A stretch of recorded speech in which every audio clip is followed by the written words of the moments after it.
You put the house in your name without telling me?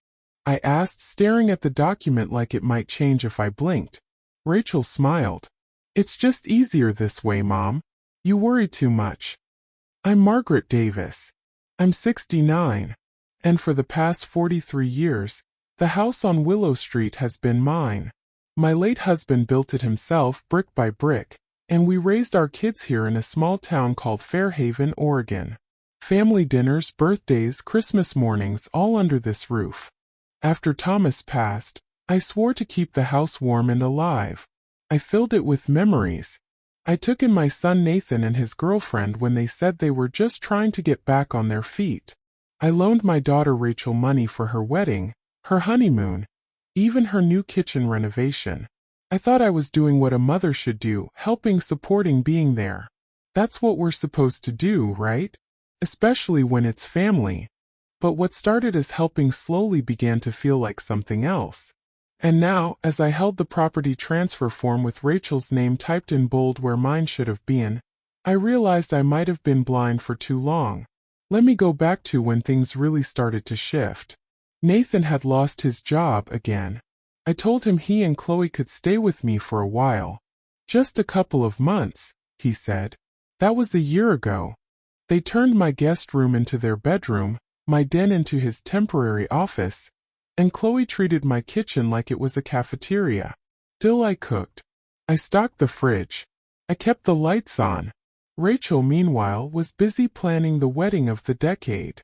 She called me every other day with a new crisis. The florist had doubled the price. The caterer needed another deposit. Her dress wasn't perfect. I put thousands on my credit card just to keep things moving, because I didn't want to be the reason her day was ruined. And when I wasn't spending money, I was bending over backwards for everyone. I remember one Sunday, Nathan borrowed my car to run errands, and Chloe used my phone hotspot all day for her remote job. I spent most of that afternoon sitting alone at the kitchen table, reading a magazine from 6 months ago, trying not to cry because Rachel forgot to call me back. She said she'd update me on the menu choices. Instead, I saw her post a photo from a wine tasting in Napa with the caption, "Best weekend ever with my real ones." I wasn't even mentioned. Still, I told myself they love you. They're just busy. Things will calm down. Then the credit card bills came. I thought maybe there was a mistake. But there they were. Luxury shoes, online furniture orders, fancy spa treatments, all charged to me. I called Rachel immediately. "Oh, Mom," she said, laughing like I was being dramatic. "You always say you want to help." I figured it was fine. I was going to tell you. And when I pushed back, "You're the one who raised us to believe family supports each other," she snapped. "Why are you acting brand new now?" That's when it started sinking in. This wasn't support anymore. It was dependency. Worse, entitlement. And I was the one letting it happen. That night, I sat in my bedroom with the door locked, something I hadn't done in years. I opened an old notebook and wrote down every dollar I'd given, every favor I'd done, every time I said yes when I wanted to say no. The list took up 5 pages. Then the next day I checked my mail. That's when I found the property document. The house transferred into Rachel's name. No call. No meeting. No warning.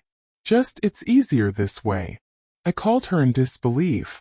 "Rachel, how did this even happen?" "Don't worry, Mom. It's just a technical thing. I had a friend at the county office help push it through. You can stay here as long as you want." As long as I want. Like I was some guest in the home I built.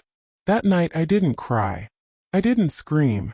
I sat at the kitchen table, the one Thomas and I bought when we were still living paycheck to paycheck, and I stared at the document.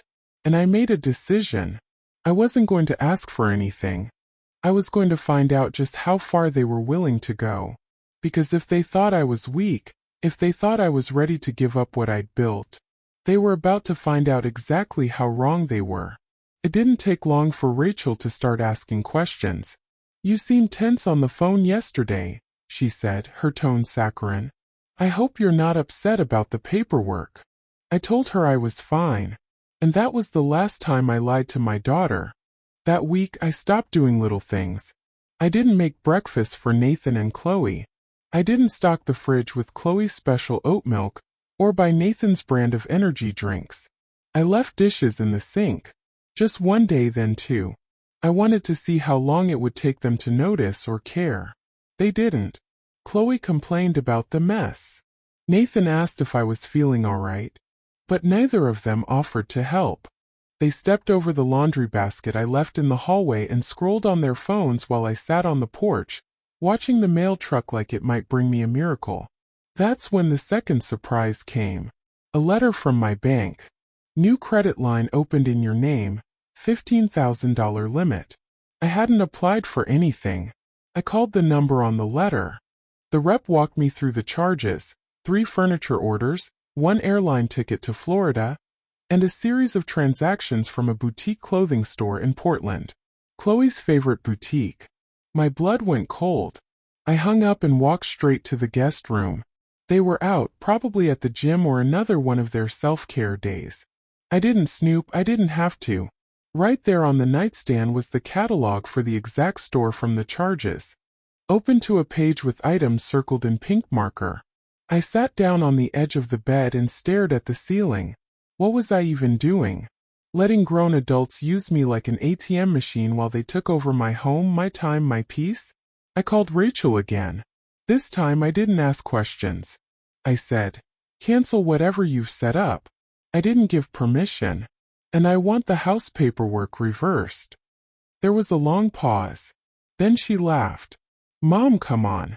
Are you really going to make this difficult? After everything we've done for you? I blinked. Everything you've done for me? Yes. Keeping you company. Helping you feel needed. I could have just let you stay lonely after Dad died, you know? That was the moment something broke in me. Not from pain but from clarity. They didn't see me as their mother anymore. I was a convenience. A soft cushion. An open wallet. And now an obstacle. The next morning I made 3 calls. 1 to a locksmith. 1 to a lawyer. And 1 to an old friend I hadn't spoken to in years. The locksmith came that afternoon. Changed every lock, even the sliding door in the back. Nathan and Chloe came home to find their key useless. Nathan pounded on the door like I was the intruder. What the hell is this? I opened the door halfway. I need some space, I said calmly. You two should look for your own place. You're kicking us out? Chloe snapped. You can't be serious. I'm completely serious. Rachel showed up 2 days later. She walked in like she still owned the place. When I didn't offer her tea or a seat, she frowned. Mom, you're acting paranoid. You need to talk to someone. I looked her in the eye. Already did. A lawyer. That wiped the smile off her face. You're overreacting. Am I? You forged a transfer of property. You opened credit lines in my name. You took thousands from me. She rolled her eyes. Don't be dramatic. It was just to keep things moving. You always said family sticks together. I said that. I didn't mean it as a license to rob me. She grabbed her purse and stood. Fine.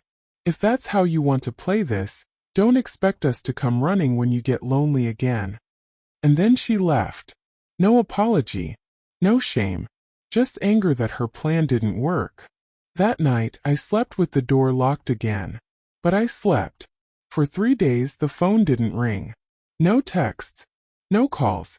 No fake cheerful updates about wedding plans or job interviews. Just silence. I thought I'd feel sad. But it wasn't sadness. It was something sharper, cleaner. Like finally breathing after being underwater too long. Then came the messages from extended family. A cousin from Nebraska I hadn't spoken to in years. A woman from church who hadn't returned my calls in months. All of them checking in, offering support. Just heard you're going through something. Let me know if you need anything. That's when I knew Rachel had started talking. Painting a version of the story where I was the problem. The stubborn old woman, mentally slipping. Lashing out at her kids for no reason. She was laying the groundwork. I wasn't just being cut off. I was being isolated. I remembered something my lawyer, Miss Carter, had said during our first meeting. Once financial abuse stops working, emotional manipulation usually ramps up. You need to document everything. Every call, every lie, every transaction. So I did. I filled pages in my journal. Names, dates, screenshots. I saved receipts. I copied every strange bank alert and odd piece of mail I hadn't signed for. I started locking away anything with numbers on it, my checkbook, account info, passwords. Then came the knock on the door. It was Nathan. Alone. He stood there with a grocery bag in one hand, trying to look casual. "Hey, Mom. Thought I'd bring over a few things." I opened the door but didn't step aside. I didn't ask for groceries. I know. But Chloe felt bad. We didn't mean for things to get weird. I raised an eyebrow. "You mean when you used my house, my car, and my money without asking? Or when you let her open a credit line in my name?" He winced. "She got carried away. But come on, Mom. You used to help us without making it a thing." I used to think I was helping a son who respected me. Now I'm not sure what I'm helping. He exhaled, annoyed. "So what? You're just going to cut us off?" "No. I'm going to protect myself. You don't get to call that cruelty." He dropped the bag on the porch. "You know what? Forget it. You're acting like a victim. But you're the one who raised us this way." That line stuck with me long after he stormed off. You're the one who raised us this way. Maybe I did. Maybe I made it too easy. Maybe I gave too much and asked for too little. Maybe I didn't teach them to value anything they didn't have to earn. But that wasn't my cross to carry anymore. Later that week, Ms. Carter called with news. The house transfer was filed under false pretenses. "We can challenge it. It'll take time, but you'll get it back." She also found irregularities in my credit profile. Fraud. A pattern of activity pointing clearly to Rachel and Chloe. "We're building a strong case," she said. "And Ellen, you're not alone." It was the first time in months someone said that to me without a string attached.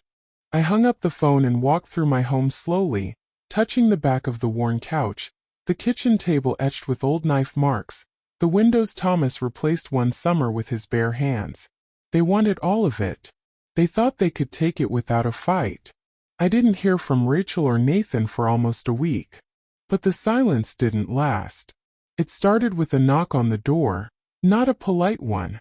A hard, impatient knock. I opened it to find Rachel standing there, arms crossed, expression tight. Behind her, a man in a navy blazer held a clipboard. "This is Mr. Hanley," she said. "He's a court-appointed mediator. I'm filing for guardianship, Mom." My stomach flipped. "Excuse me. You're clearly not well. You've been acting erratic. You've locked your own children out. You've reversed legal documents. It's concerning." I looked Mr. Hanley in the eye. "Does this look like a woman who can't make her own choices?" He hesitated. Rachel jumped in. "We just want to help her manage things. She's overwhelmed." I turned to her, calm as ever. "The only thing I'm overwhelmed by is your greed." She blinked, thrown off for just a second. I stepped back inside and came back with a thick folder, neatly labeled, color-coded, notarized copies of everything Miss Carter had helped me put together. Bank statements, unauthorized charges, forgery records, witness letters from neighbors. I handed the entire folder to Mr. Hanley. "Here's what really happened." He left without another word. Rachel stood on the porch, stunned. "You're blowing this way out of proportion," she snapped. "We just want what's fair." "What's fair," I said slowly, "is that you stop acting like I owe you my life." And I closed the door. That night I slept deeply. No dreams, no alarms. Just rest. In the morning I poured a cup of coffee and opened the windows. The sunlight warmed the tile beneath my feet, and for the first time in months, the house felt like it was mine again. A few days later, Chloe posted something online. A long message about elderly relatives losing touch with reality, about family stepping up when it's uncomfortable. It was all vague enough to avoid a lawsuit, but pointed enough that I knew exactly who it was about. I didn't respond. I didn't need to. Miss Carter filed the official challenge that Friday. And just like that, things were no longer just personal. They were legal. While the case worked its way through the system, I kept living. I went to the bakery I hadn't visited since Thomas passed. The owner remembered me. "Where've you been, Margaret?" "Cleaning house," I said with a small smile. She didn't ask more. At church, people started warming back up. Turns out, once Rachel's story started unraveling, the support she'd gathered slipped away. Grace, my neighbor of 20 years, came over with cookies and sat with me on the porch. "You did the right thing," she said. "They counted on you being too polite to fight back." I almost was. But you weren't. That matters. It did matter. Because the more I reclaimed my space, the less power they had. Every time I said no. Every time I refused to apologize. Every time I chose myself. They lost. And I gained something far more valuable than peace. I gained myself back. By the time the court date was set, word had gotten around town. People started looking at Rachel and Nathan differently. Not because I told anyone, but because truth has a way of showing up, no matter how tightly you try to hide it. Rachel tried damage control. She left a voicemail with a voice that didn't match her words. Syrupy sweet forced concern. "Hey Mom, just wondering if we can talk. Maybe clear the air? I don't want things to get messy." I didn't call back. The truth was things were already messy. And not because I made them that way, but because she'd spent years treating me like a safety net she could set on fire whenever it suited her. Nathan tried a softer route. He sent flowers. A grocery store bouquet with a card that said, "Sorry if things got out of hand. Not I'm sorry for stealing. Not I'm sorry for betraying you. Just sorry if it got out of hand." I tossed the flowers in the compost bin and poured myself a cup of tea. 2 days later, Miss Carter called. "We've got a date. 1 week from Monday." "Will I have to speak?" "You might. But you've got every document on your side. You'll be fine." That night, I took out a box from the back of my closet, one I hadn't touched since Thomas died. Inside were old letters, a few faded photos, and a stack of journals.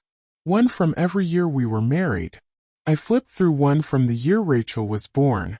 The handwriting was younger, a little messier. "She looks just like you," Thomas had written. "But she's got your fire. Don't ever let anyone dim it." I read that line twice. Then I closed the journal and stared at the ceiling for a long time. Rachel did have fire. She just used it to burn bridges. The morning of the hearing, I dressed like I was going to church. Not for them, for me. Gray slacks, a soft green blouse, and the pearl earrings Thomas bought me on our 20th anniversary. Miss Carter met me at the courthouse. Calm, composed, sharp as ever. "You ready?" she asked. I nodded. Inside, Rachel sat on one side with a lawyer I didn't recognize. Young, confident, arrogant. Nathan wasn't there. Chloe wasn't either. It was just Rachel now. When she saw me walk in, she didn't smile. Her eyes flicked down to the folder I carried, and I saw it. Doubt. For the first time, she didn't look sure. The judge was direct. Asked for evidence, statements, clarifications. Carter handed over everything. Every forged signature, every unexplained charge, every lie documented and printed. Then the judge turned to me. "Mrs. Davis, is there anything you'd like to say?" I stood up slowly, held the edges of the table to steady my hands, and said, "I spent my life giving everything I had to my children. I didn't ask for anything back. But I do ask for the right to live the rest of my life with dignity, safety, and respect. And to stay in the home my husband built for me, without fear of being pushed out of it by the people I raised." The courtroom was silent. Rachel's lawyer tried a final argument, some nonsense about confusion, miscommunication, her client's intentions. But it didn't land. Not this time. When the judge ruled in my favor, I didn't cheer. I didn't even smile. I just exhaled. Long and steady. Outside the courthouse, Rachel didn't say a word. She walked to her car, stiff and pale, and drove off without a glance back. Miss Carter turned to me. "It's done." "No," I said. "It started."